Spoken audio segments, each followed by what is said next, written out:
গল্প কাজল ৰচনা গংগাপ্ৰসাদ হাজৰিকা চকুজুৰি ধুনীয়া অঁকা আছে কাজল হৃদয়ৰ দাগবোৰ ঢাকিবলৈকে আঁকি থৈছে কাজল কাজলৰ ৰং কলা কলা মানে অযুত বেদনা অলপতে ক'ৰবাত এই শাৰীকেইটা পঢ়িছিলোঁ চকুত কাজল ল'লে ছোৱালীবোৰ দেখিবলৈ সঁচাই ধুনীয়া হয় কিন্তু কলা মানেই অযুত বেদনা বোলাতে কথাখিনি অলপ ভাবিবলগীয়া হ'ল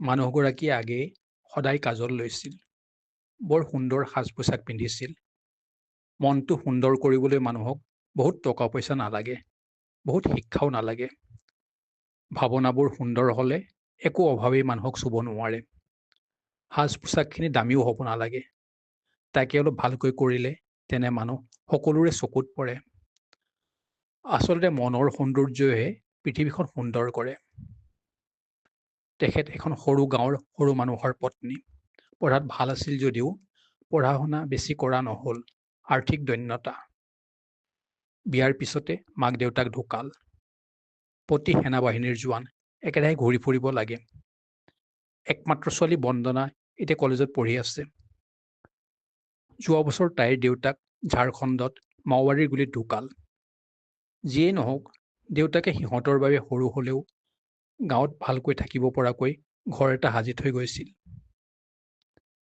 দেউতাকৰ মৃত্যুৰ পিছত চৰকাৰী টকা আৰু সন্মান সিহঁতে বহুত পালে সৈনিকৰ পত্নী হিচাপে সাহসেৰে মাক আৰু তাই সেই সময়খিনি পাৰ কৰি দিলে সিহঁতৰ সাহস দেখি বহুতৰে চকু সেমেকিছিল সময় বাগৰিল বছৰ বাগৰিল মানুহৰ মনৰ পৰাও লাহে লাহে এতিয়া আগৰ কথাবোৰ আঁতৰিল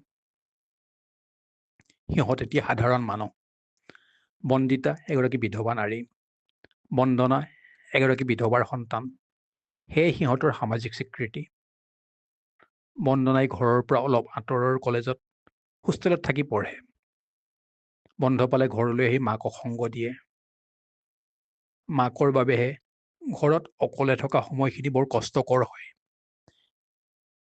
সেয়ে মাজে মাজে গাঁৱৰ নামঘৰলৈ গৈ সোমবাৰে মহিলাই লোৱা নামত ভাগ লৈছিল কিন্তু মানুহৰ চকুৰ ভাষা মানুহগৰাকীয়ে অলপো সহ্য কৰিব পৰা নাছিল সন্মুখত কোৱা কথাবোৰ কাণত নপৰিলেও চকুৰ ভাষাই সকলোবোৰ ফটফটীয়াকৈ বুজাই দিয়ে বিধৱা মানুহক পতিয়ে দেশৰ বাবে কৰা ত্যাগক আমাৰ সমাজে অলপো স্বীকৃতি নিদিয়ে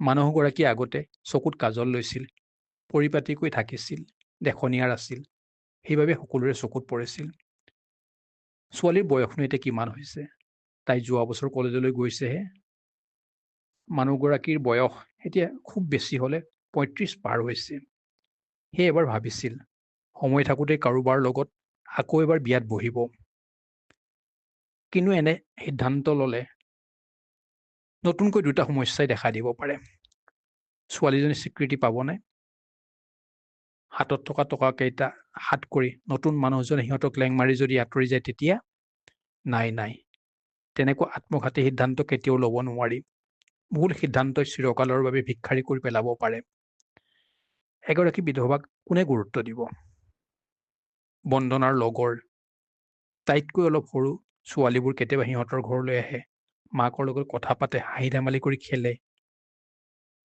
আনন্দৰ কিছু মুহূৰ্ত কটাই সেই সময়খিনি মানুহগৰাকীৰ বৰ ভাল লাগে সেই সহজ কথাষাৰকে দেখোন বহুতে সহজভাৱে ল'ব নোৱাৰে মানুহগৰাকী অকালতে বিধৱা হ'ল তাত কাৰ দোষ মানুহজনে সৈন্যবাহিনীত চাকৰি কৰি প্ৰাণ আহুতি দিলে সেয়ে মানুহগৰাকীৰ দোষ মানুহগৰাকী এতিয়াও গাভৰু হৈ আছে মানুহৰ চকুৰ চাৱনিবোৰ সেয়ে এতিয়া বেলেগ হৈ আহিছে চিকাৰী চকুৰ চাৱনিত নিজৰ দুচকু লাহে লাহে অতিষ্ঠ হৈ উঠিছে বাতৰি কাকতৰ খবৰবোৰে তেখেতৰ বুকু কঁপাই তোলে নিজৰ এজনী সন্তান আছে তাইৰো ভৱিষ্যত আছে কেতিয়াবা ভাবে চহৰত ভাড়া ঘৰ এটা লৈ তাতে থাকিবগৈ চহৰত কাক কোনে চিনি পায় সেই তাত থকাটো সিমান নিৰাপদ নহ'ব এগৰাকী বিধৱা নাৰী এজাক চিকাৰী চকু তেনে সিদ্ধান্তও ল'ব নোৱাৰি কাৰোবাৰ ঘৰত কাম কৰিবলৈও যাব নোৱাৰি কেতিয়া কি পৰিস্থিতিয়ে দেখা দিয়ে একো ক'ব নোৱাৰি। অলপ টকা হাতত আছে, পঢ়া শুনাও আছে, তথাপি অকলশৰে গাঁৱত দোকান এখন দিবলৈও সাহস কৰিব নোৱাৰে। সন্মুখৰ বাট বৰ আন্ধাৰ। ছোৱালীজনী পাছ কৰি অহালৈ বহুদিন বাট চাব লাগিব। জীৱনত কাৰো আৱৰ নোহোৱা সংসাৰ, পদে পদেই বিপদ। কথাবোৰ ছোৱালীজনীৰ লগত কেতিয়াবা আলোচনা কৰিম বুলি ভাবে। হ'লেও তেনে আলোচনাত ভাগ ল'ব পৰাকৈ তাইৰ বয়স হোৱা নাই। সমস্যাবোৰে তাইক কন্দুৱাব পাৰে, তাইৰ সম্ভাৱনা নিৰ্বাপিত হ'ব পাৰে। তেনে বিপদ নচপোৱাই ভাল। দিন যায়, নিশা নোপোৱাই। আধুনিকতাই সমাজখন বৰকৈ কলুষিত কৰিছে, সদায় বুকু কঁপি থাকে। বিহু পূজাৰ বতৰত মাকৰ ওচৰলৈ তাই বহু আশা লৈ আহে। ঘৰত দুজনী অকলশৰীয়া মানুহ, মাক বিধৱা। সেই দিনকেইটা আৰু ভয়াৱহ হৈ উঠে। মাকৰ মুখলৈ চাই তাই কেতিয়াবা সোধে, মা, তই আজিকালি ইমানকৈ কি চিন্তা কৰি থাক? বেছিকৈ চিন্তা নকৰিবি। মই দেউতাৰ সন্তান, সাহসী ছোৱালী। আমি সাহসেৰে জীৱন জিনিম। তই আছ নহয়, মই কেতিয়াও অকলশৰীয়া নহয়। মাকে তাইক বুকুত সাৱটি হিয়া উজাৰি কান্দে। সেই জুইকুৰাৰ উমান তাইক কেনেকৈ দিব? তোৰ দেউতাৰলৈ বৰকৈ মনত পৰেও আই। সেই কথাই মই ভাবি থাকোঁ। ফটোখন চাই তেখেতৰ লগত কথা পাতোঁ, কান্দোঁ। তই মন বেয়া নকৰিবি। মই জানো তোৰ বুকুত বহুত সাহস আছে। তই ভালকৈ পঢ়। সময়ত সকলো ঠিক হৈ যাব। সন্তানক এনেকৈ সাহস দিলেও নিজে বুকুত সাহস গোটাব নোৱাৰে। তাই যিমানেই ডাঙৰ হৈ আহিছে, সিমানেই ভয় বাঢ়ি আহিছে। সন্মুখত এজাক চিকাৰী চকু। বৰষুণৰ বতৰত নিশা গভীৰ হ'লে বুকুখন বৰকৈ কঁপে। কোনোবাই দুৱাৰত ঢকিয়াই থকা যেন লাগে। কিবা বিপদত পৰিলে কাক মাতিব, কোন আহিব? এগৰাকী বিধৱা নাৰী। কেতিয়াবা কিবা কামত সহায় সাৰথি লাগিলেও কাকো জনাব নোৱাৰে। সহায় কৰিবলৈ কোনোবা আগবাঢ়ি আহিব খুজিলেও সমাজে তাত সন্দেহৰ ৰং লগাব। উকা কপাল। ঘৰৰ ওপৰত আশ্বাসৰ ছাদ নাই। তিলকে তাল কৰিবলৈ আজিকালি মানুহক সুবিধাটোহে লাগে। কোৰে কাটি গ্ৰহণী নচপোৱাই ভাল। সকলোবোৰ কাম নিজেই চম্ভালিব লাগিব। চিকাৰী চকুবোৰৰ তীক্ষ্ণতা লাহে লাহে বাঢ়ি আহিছে। বহু মানুহে অনাহক সহায়ৰ হাত আগবঢ়াবলৈ আজিকালি চেষ্টা কৰে। বহু সময়ত বিধৱা নাৰী বুলি নিজে পাহৰিবলৈ চেষ্টা কৰিলেও সমাজে সেই কথাষাৰকে বাৰে বাৰে সোঁৱৰাই থাকে। কপালৰ লিখন বুলি সান্তনা লভাৰ বাহিৰে এতিয়া উপায় নাই।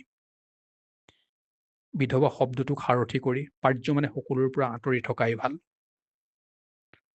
হাতত চলিব পৰা টকা কেইটামান নথকা হ'লে এষাৰ কথা খাটাং। কেতিয়াবাই চিকাৰ হ'বলগীয়া হ'লহেঁতেন। চিৰকালৰ বাবে কপালত বিধৱাৰ মোহৰ এটা লাগি আছে। সেইবাবেই চিকাৰী চকুবোৰক তীক্ষ্ণ হ'বলৈ এৰি দিব নোৱাৰি। কিবা এটা কৰিবই লাগিব। নহ'লে চকুবোৰৰ তীক্ষ্ণতা বাঢ়ি যাব, সমাজৰ অপকাৰ হ'ব। আন কোনোবা বিধৱা কাৰোবাৰ চিকাৰ হ'ব। পঢ়াততো নিজে বেয়া নাছিল, আৰ্থিক দৈন্যতাৰ বাবেহে আগবঢ়া নহ'ল। গতিকে চকুবোৰৰ তীক্ষ্ণতা কাঢ়িব পৰাকৈ কিবা এটা ব্যৱস্থা কৰিবই লাগিব। তেতিয়াহে সকলোৱে শিকিব, বিধৱা নাৰীও মানুহ। বিধৱা নাৰীও সাহস কৰিলে কিবা এটা কৰি দেখুৱাব পাৰে। সমাজৰ চকুত মানুহ হিচাপে থিয় দিব পাৰে। সমাজৰ আদৰ্শ হ'ব পাৰে। অবলা নহয়, এদিন সবলা হিচাপে থিয় দিবই লাগিব। অৱশ্যে সাৰথি কোন হ'ব, সেয়েহে ডাঙৰ সমস্যা। এতিয়া কলেজ সপ্তাহ হৈ আছে। ছোৱালীজনী ঘৰলৈ আহি মাকক সংগ দিছে। মা, তই কালিৰ বাতৰি কাকতখন পঢ়িছিলি নে? কিয় নপঢ়িম, পঢ়িছিলোঁ। পাখণ্ডহঁতে জীয়েকক অত্যাচাৰ কৰাৰ বাবে মাকে থানাত গোচৰ দিয়াত পাখণ্ডবোৰ আহি ৰাতি মাকো অত্যাচাৰ কৰি থৈ গ'ল। বৰ দুখৰ খবৰ। মই বাতৰিটো পঢ়িছিলোঁ যদি তোক কোৱাহে নাছিলোঁ। সেইকাৰণে মোৰ আজিকালি একেৰাহে ভয় লাগি থাকে। জানো তই সদায় কিয় কান্দ, কিয় ভয় কৰি থাক, সেই কথা মই ভালকৈ বুজো। এষাৰ কথা কচোন, দেউতাৰ কফিনৰ লগত অহা বেগটোত থকা তোলৈ বুলি কিনি অনা সেই ৰঙা কাপোৰযোৰ তই ক'ত থলি? কিয়, তই পিন্ধি চাব খুজিছ নেকি? মই নিপিন্ধো, তোকহে এবাৰ পিন্ধাই চাম। মই বিধৱা হৈ ৰঙা সাজ নিপিন্ধো আই। বিধৱাই তেনে সাজ পিন্ধিব নাপায়। তই সেই শব্দবোৰ পাহৰি যা। কাপোৰযোৰ ক'ত আছে মোক উলিয়াই দে, তোক এবাৰ পিন্ধাই চাওঁ।